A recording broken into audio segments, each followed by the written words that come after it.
Selamat pagi Bu dosen dan teman-teman. Perkenalkan saya Stella Seleki dari program Studi Budidaya Perairan akan mempresentasikan hasil tugas saya. Di saat ini kita akan membahas mengenai arus, gelombang, pasang surut dan juga mekanisme evolusi pantai. Yang pertama arus laut di Samudra Atlantik, Pasifik dan Hindia. Arus bawah ekuator atau equatorial undercurrent adalah aliran massa air ke arah timur yang kuat pada lapisan bawah permukaan di wilayah khatulistiwa yang terjadi di Samudra Atlantik, Hindia, dan Pasifik. Kecepatan maksimum EUC berbeda-beda dan tergantung pada samudra dan musimnya. Kecepatan maksimum EUC di Samudra Pasifik sering disebut arus Cromwell, lebih dari 150 cm per detik. Di Samudra Atlantik sering disebut arus Lomonosov dengan kecepatan sekitar setengah dari arus Cromwell. Di Samudra Hindia, EUC sering disebut jet ekuator bawah permukaan yang kuat dan tidak sepanjang tahun ada. Great Conveyor Belt. Arus laut bergerak secara terus-menerus mengelilingi bumi dan dalam sabuk aliran yang sangat besar, yang biasa disebut sebagai arus lintas sabuk benua. Arus lintas sabuk benua bergerak dari permukaan ke dalam samudra dan kembali lagi ke permukaan.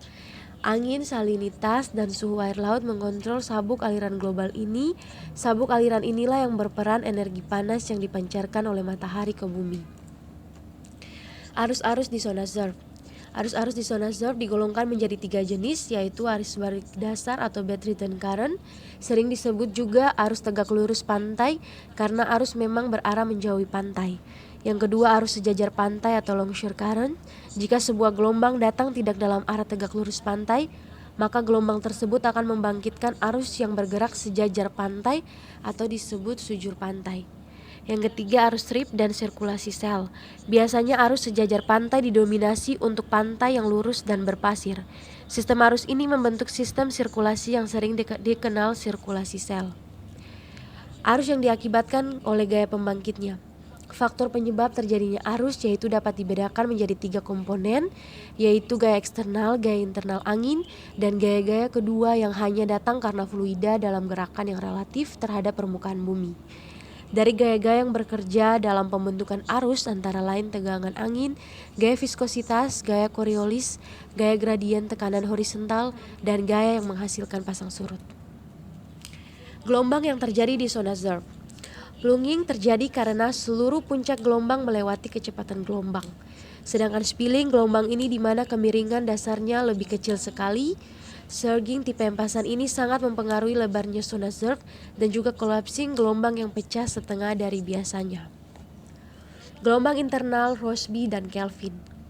Gelombang internal gelombang yang terjadi di bawah permukaan laut sehingga tak dapat diamati secara kasat mata. Sedangkan gelombang Rossby, gelombang ini terkonsentrasi pada kutub kerambatan utara dengan intensitas yang menguat bersama dengan lintang. Dan juga gelombang Kelvin pertama kali ditemukan oleh Wallace dan Koski di stratosfer bawah ekuatorial. Riwayat hidup gelombang.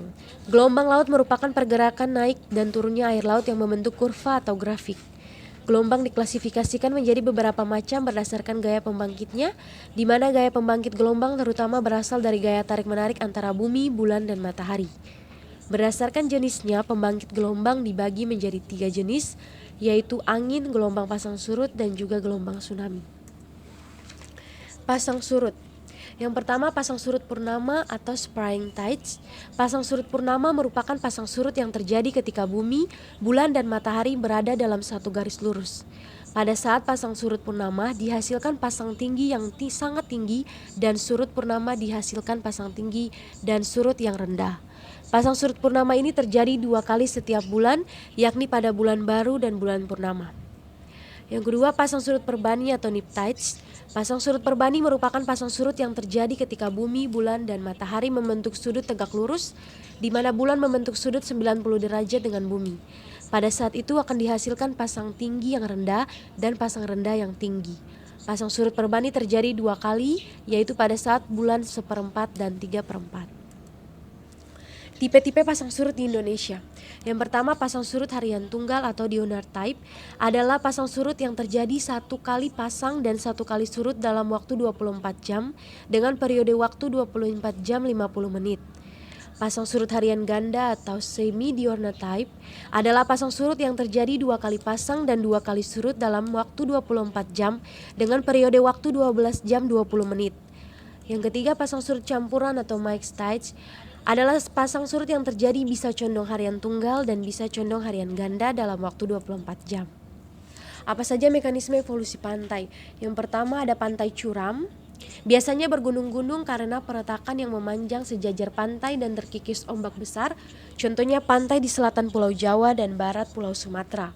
Ada pantai landai, pantai yang permukaannya relatif datar. Contohnya pantai jenis ini adalah pantai mangrove, bukit pasir, dan pantai delta dan estuari. Dan yang ketiga ada pantai bertebing atau flies. Pantai yang curam ditemukan di muka tebing karena adanya pegunungan melintang tegak lurus terhadap pantai. Contohnya perairan Selat Lombok. Terminologi pantai. Pesisir atau coast adalah daerah darat di tepi laut yang masih mendapat pengaruh laut seperti pasang surut. Pantai atau shore adalah daerah di tepi perairan yang dipengaruhi oleh air pasang tertinggi dan surut rendah. Sedangkan garis pantai merupakan proses pertemuan antara daratan dan bagian laut saat terjadi arus air laut pasang tertinggi. Penjelasan dari beberapa uraian di atas diberikan sebagai berikut. Yang pertama ada inshore, daerah pantai dalam merupakan daerah profil pantai yang bertentang ke arah laut batas daerah depan pantai atau foreshore sampai ke bawah breaker shore. Foreshore atau daerah depan pantai merupakan daerah yang meliputi garis pantai daerah Suez, daerah dengan bagian yang tidak terlalu jauh dari garis pantai. Backshore atau daerah belakang pantai adalah merupakan daerah yang dibatasi oleh garis pantai ke arah daratan. Offshore daerah lepas pantai merupakan daerah dari garis gelombang pecah ke arah laut. Dan breaker shore daerah gelombang pecah, daerah di mana gelombang yang datang dari laut lepas pantai mencapai ketidakstabilan dan akhirnya pecah. Surf zone daerah buoy adalah daerah yang terbentang antara bagian dalam gelombang pecah dan batas naik turunnya gelombang di pantai. Swave zone atau daerah Suez, daerah yang dibatasi oleh garis batas tertinggi naiknya gelombang dan batas terendah turunnya gelombang di pantai. Longshore bar, gundukan sepanjang pantai, adalah tumpukan pasir yang paralel terhadap garis pantai. Demikian hasil presentasi saya. Sekian dan terima kasih.